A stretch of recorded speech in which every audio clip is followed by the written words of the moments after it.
Breaking news, West Virginia legislators have just introduced a GOA drafted bill that would sell machine guns to law-abiding citizens. You heard that right? Selling machine guns to citizens. And we're doing it using an exemption in the 1986 Hughes Amendment that GOA uncovered. Now this could raise massive revenue to help abolish the state's income tax while arming Americans against tyranny. Stick around as I walk you through this exemption and how you can push your state to do the same. Hi, I'm Ben, and you're watching the Minuteman Moment. Before we get into the video, I wanted to take a second to talk to you about GEAR, Gun Empowerment and Adventure Recreation, GOA's first overlanding event. Come out to the Marist Adventure Park in Texas, 8,000 acres of trails spread across the Palo Duro Canyon, the second largest canyon in the United States. GEAR brings together the firearms and overlanding community for 3 days of hands-on training, live fire experiences, trail runs, and family adventure. GEAR takes place April 24th to 26th in Claude, Texas. Get your tickets now at gunowners.org/gear.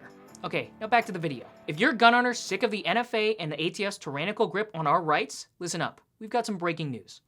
Right now, as of the release of this video, legislators in West Virginia are introducing a GOA drafted bill to open state-run machine gun distribution centers. You heard that right? These state-run centers will sell full auto firearms to ordinary Americans like you and me. No more artificially inflated prices for pre-86 relics. And it's all thanks to a massive exemption in the Hughes Amendment that we at GOA dug up and turned into a roadmap to shred the post-86 machine gun ban. And while West Virginia is the first state to introduce this legislation for now, this isn't something exclusive to West Virginia. If you're in Texas, Missouri, Idaho, Arkansas, Montana, or anywhere else that is pro-gun, this can be a playbook for your state too. Stick around, because we're going to break it down, show you why it's legal, and why we're starting this in West Virginia. Here's the thing. States can and should sell machine guns to the general public. To be completely honest, this is what our founding fathers envisioned. The Second Amendment's prefatory clause lays it out clearly. A well-regulated militia being necessary to the security of a free state. In the landmark case DC v. Heller, the Supreme Court affirmed that the Second Amendment rights are about repelling invasions, ditching standing armies, and resisting tyranny. In 1788, Tench Coxe, a member of George Washington's cabinet, explained that Congress has no power to disarm the militia.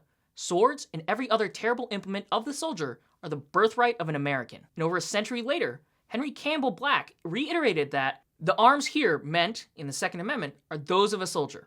The citizen has at all times the right to keep arms of modern warfare. Now this obviously includes machine guns. They are essential to keep parity with the feds, stop overreach by the government, and to repel any foreign invading armies. History backs this up too. During the colonial era, Virginia and Massachusetts supplied guns to poor militiamen who couldn't afford them. In the Revolution, Congress built factories, bought arms abroad, and armed the people. A year after enacting the Second Amendment, Congress passed the Militia Act of 1792, which required military-aged men to not only possess military firearms, but also the ammunition for them. During the War of 1812, states sold military-grade rifles to citizens. After the Civil War, the government auctioned surplus arms at dirt-cheap prices to vets and civilians. The country was awash with military pistols and rifles of the most modern design. Fast forward to 1903. Teddy Roosevelt pushed the civilian marksmanship program, selling Army rifles directly to folks by mail. And according to Dave Kopel, during World War II, the first truly modern war fought with the same type of arms in use today, armed citizens were considered extremely important. After Pearl Harbor, the unorganized militia was called into action. Nazi submarines were constantly seen and fought off the East Coast. On the West Coast, the Japanese seized several Alaskan islands, and military strategists wondered if the Japanese might follow up by invading the Alaska mainland, Hawaii, or California. Hawaii's governor summoned citizens to man checkpoints and patrol beach areas. Maryland's governor called on the Maryland Minutemen, consisting of members of rod and gun clubs, trap shooting clubs, and similar organizations. Gun owners in Virginia were summoned into home service. Americans everywhere armed themselves in case of invasion. After the National Guard was federalized for overseas service, the unorganized militia proved to be a successful substitute for the National Guard, according to a Department of War study. Militiamen, providing their own guns, were trained in patrolling, roadblock techniques, and guerrilla warfare. From 1996 to 2019 alone, over 700,000 surplus firearms were transferred to the public. Government arming citizens is as American as it gets. Unfortunately, the National Firearms Act of 1934 strictly controls the making, transfer, and possession of machine guns through an unconstitutional taxation and registration scheme administered by the Bureau of Alcohol, Tobacco, Firearms, and Explosives. We've always said that the ATF really should be a convenience store, so we're turning that into a reality. Since 1986, federal law has restricted the transfer and possession of post-ban machine guns, generally placing these firearms off-limit to private citizens while exempting government use. Consequently, individual transferable pre-86 machine guns have skyrocketed in value, as there's no shortage of private demand. If ordinary Americans could freely and legally obtain machine guns, old or new, at reasonable prices, they overwhelmingly would. But here's the key. The Hughes Amendment restriction on post-86 machine guns does not apply with respect to a transfer to or by or possession by or under the authority of the United States or any department or agency thereof, or a state or a department, agency, or political subdivision thereof. On the statute's face, then, a state government may lawfully transfer, sell, give, loan, etc. machine guns to ordinary citizens, which those citizens may then lawfully possess so long as the transfer is made by the state government. In fact, the federal government recently confirmed this reading of the statute. In a court filing, ATF explained that the transfer by language means that even if forced reach-at triggers, FRTs, were in fact machine guns post-Cargill, Section 922O expressly does not apply to a transfer to or by the United States or any department or agency thereof. The Section 922O prohibition has no application to the ATF. And as DOJ's filing implicitly acknowledges, once such a transfer by the government has occurred, the public's subsequent possession of those machine guns also would be lawful, because Section 922O, including its prohibition on possession by any person, simply does not apply. In other words, Section 922O's exemption follows the firearm. You might be asking whether the Gun Control Act, which generally requires those engaged in the business of importing, manufacturing, or dealing in firearms, first must become federally licensed to do so, if that applies to states that sell machine guns. We don't think so. In fact, 2 provisions of the GCA indicate that states do not need a license to sell machine guns to the general public.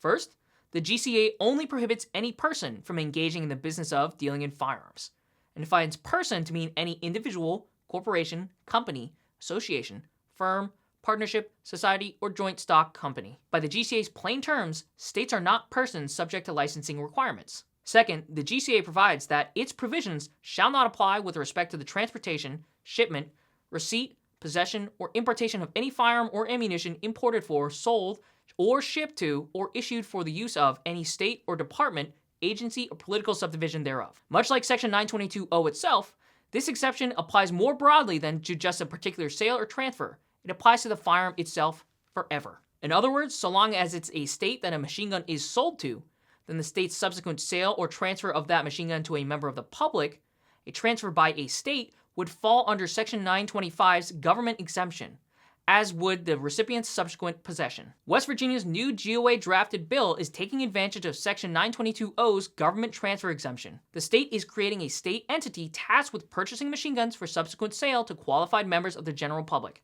Transfers by the state. Imagine walking into a West Virginia government building, passing a background check, and paying for a fresh M4.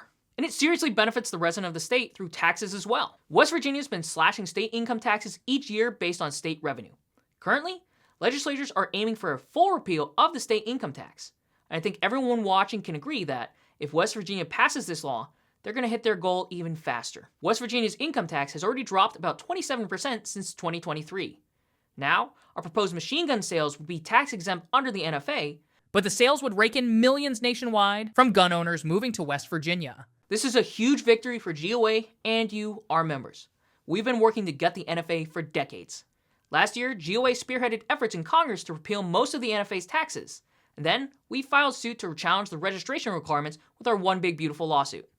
Now, we're tackling the prohibitions on machine guns with West Virginia. If you hate the National Firearms Act, GOA is your one-stop shop.